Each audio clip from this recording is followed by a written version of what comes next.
Mimi ni waziri wa transport Mombasa County Government, na najua wengi wanajiuliza kwamba huyu jamaa mambo ya transport na mpira wanahusiana wapi.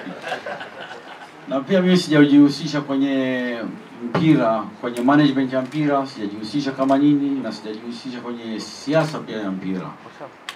Lakini saa zingine ukiwa na nyumbani kwako, kuna cracks zingine ama pahali ambayo imevunjika huwezi kuiona mpaka mgeni aje ndo ataiona. Kwa hivyo mimi am speaking from seeing things out of the box. Na si ati leo peke yake. Mimi nimefanya research yangu hamtaamini zaidi ya miaka 15 iliyopita. Nimeandika mpaka kitabu, and my book was based on the death of football on my own.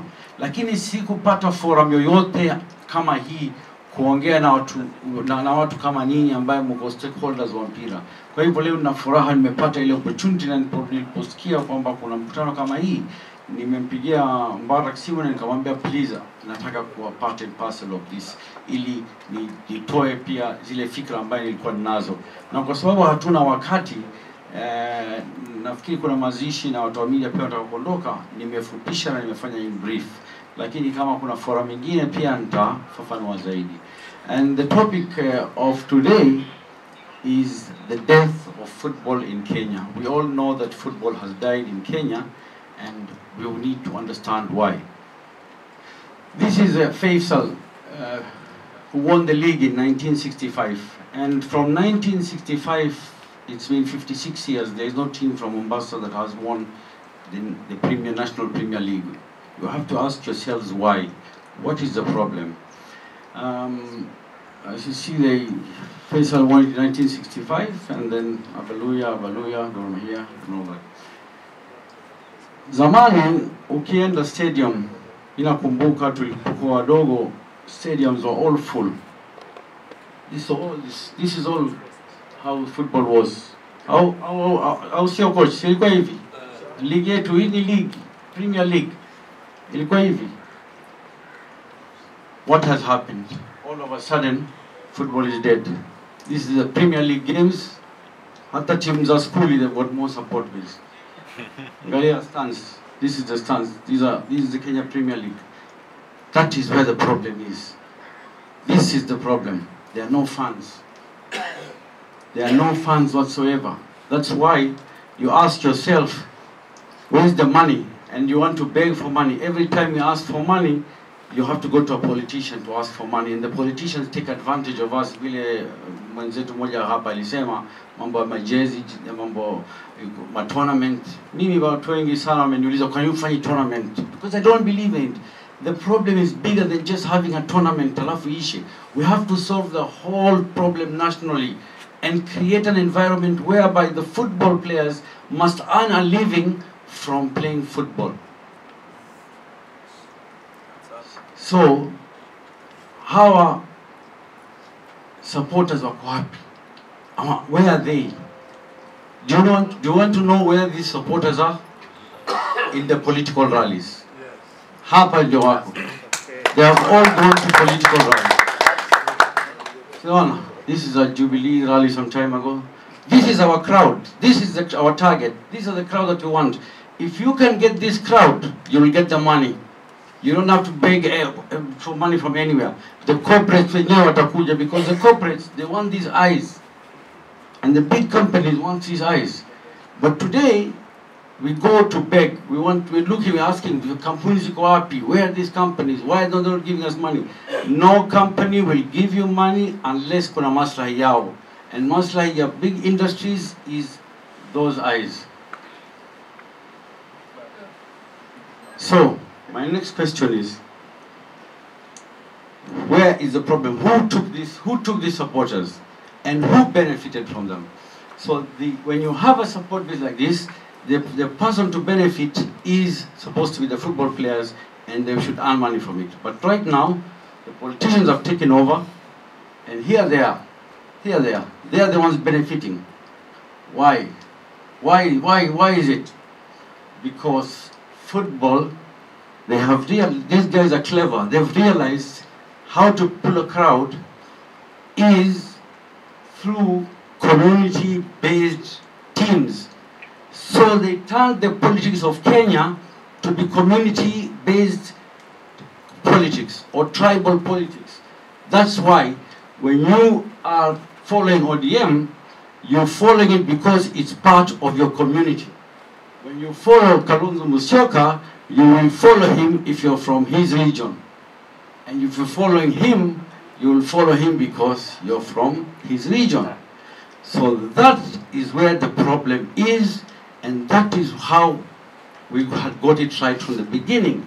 And that's why I respect teams like Gor Mahia and AFC Leopards. They are the only teams that had support base, and they're the only teams that could afford to maintain their teams through their fan base. And that's why they could produce the best players. So this is our league. If you see the league, I have marked it in yellow. The teams marked in yellow is what has killed football in Kenya. The top you can't see it very well, that is Bandari. Bandari is, I'm sorry to say, is also one of the people that killed football. Because Bandari is not a community-based team. It doesn't belong to our community. We don't feel it. We don't feel it in our hearts. We don't feel it's our team. We feel that it's a team that belongs to KPA, and if you're not a supporter of KPA, an employee of KPA, you will not go to the stands to watch. Ulinzi is a team of the army. If you're not from the army, you will not support that team. KCB is a bank. Talanta FC, I don't know what it is. Posta Rangers. So state corporations came in many years ago, and I think Coach Heri will remember, many years ago, we used to have a nice league, and because the managers of those teams had influence in government, because anywhere where there's a crowd, there is influence. Everybody who wanted to be a politician had to go to KFF or be a manager of a team or chairman of a team to win a political seat. Shikugu was the chairman of a football federation. He became a politician. Gachanja, Samu, Peter Kenneth, Matiba, all of them had to go through this to be popular. But today, Twaha, if you become the president, you still will not go anywhere until you change everything and get that crowd there. You'll be a very powerful man. Now, this is the English Premier League. You can't see any state corporation here. These are all community-based teams. If you're from Manchester, you'll automatically support Manchester. If you're from Leicester, Liverpool, Tottenham, and you can go on to each the Serie A. If you're from Milan, if you're from Juventus, if you're from Napoli, Lazio, that's how teams are formed, and that's how support is gotten. And this is, of course, the La Liga is the same, the Barcelona, Madrid, and that's what we must do in Kenya. We must disband every team and disband the whole league and give a condition that you'll only take the community-based teams.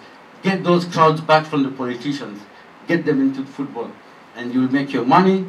All the players will have earnings, and you have salaries, and you will attract all the sponsorships. And this is, of course, France. Now, I'll tell you a story about cricket. Cricket in India is very popular. But when they used to play, there was no fans. If you can see this a Test cricket match, they were all wearing white. The population of India is 1 billion. 1 billion people following cricket, but the players were making only $200 a match or $100. So 8 years ago, the Indian cricket board appointed this guy called Lalit Modi and asked him, VP tutaweza kuleta pesa and make our league vibrant. This guy, I respect him very much. He came up with an idea, and overnight, from $100 per game, the minimum player is earning $1 million. The minimum million chini. And this is what happened. He managed to get the crowd back. How did he manage to get the crowd back? Because he created teams that are community-based. All the teams from Mumbai, Delhi, Rajasthan, and all the rest. And all the teams were branded in colors instead of all white. number 1 team in Kenya, Tusker. And this is, I think, number 4, isn't it? This is Tusker, and they're sponsored by Tusker. Their jerseys are in Tusker. If anybody has a Premier League jersey here, you'll notice where they're opposite. You have Manchester United, but you'll have the sponsorship here. Bandari, I've also got Bandari, but just translated in English on their jersey. Yeah. You see, this is where you get the money from. So these guys are using taxpayers' money to pay these players to go and have fun and play football. But football is not about these players. Football is about the guys who are supposed to be here. And these guys here are the ones who will bring money here. If I'm not an employee of Tusker, I will not support. So you have a team that's number 1 in Kenya, but has no fan base. And football is all about fan base. Now, this Tusker came to Mombasa some time back to train, I think, when they were going for the Africa Cup. I organized a game with the Vita youngsters who are the leaders of your Premier League. I picked them because they were the top and because they are like their name. So, if you look at this Premier League match, there was nobody in the stands. But when Vita youngsters played with Tusker, they got a crowd. Why? When I arranged this match, I had something in my mind I wanted to prove. And I remember Goshi alimpigia simu na pia Madegi. Anambia bana wewe wajuaje mambo ya mpira, tuulize sisi tunajua mpira. Hawa jamaa watafungwa, wacha tufanye combined team. I said no. Vita youngsters will play. Because I didn't want them to win. I didn't care about them winning. I wanted to prove that these boys, Vita youngsters, a small team from Mtaa, because of their name, and because they come from Mtaa, and because they have a following, that a sense of belonging from their people, they will come. And that's what I wanted to prove. And they came. And I asked one question to the coach of Bandari, who was sitting with me on the stands up there. I asked him, when you played with Tusker, did you have this crowd here? And he said no. He said exactly, because your team does not represent me, or you, or you, or you. It represents the Kenya Ports Authority. If I was Kenya Ports Authority, I will change my name to Mombasa United or something, and I will give them the sponsorship, and I will get more mileage, and I will get bigger crowds, because all of us will be part of that team. These are all community-based teams playing, and they look at they've got more support than everyone else. And before I close, I want to just mention that you're right when you say that we need youth development. But you know, in football and in sports, we hear so much about bottom up. So you want to start with a junior, academies and have the youth groups. But I don't agree with that. In football, it's up bottom. Because even those youth that you're trying to bring up, where are they going? They're going to a journey of nowhere. If you get your Premier League right, and we have a beautiful Premier League, and a proper, vibrant league, the junior thing will come on its own, and these big guys up there will be role models, and the guys down there will want to aspire to play for these big teams. So I agree with the Minister Amina for disbanding the federation, and I also appeal that also all the league matches are disbanded, and all the teams should be disbanded, and we start afresh. Let's start a fresh life, fresh football thing, and then we have 47 counties. We can even have an inter-county league, so that everybody feels that this is mine, and that's how you will get the governors involved. Because every governor will want to be part and parcel of winning the league. Thank you very much.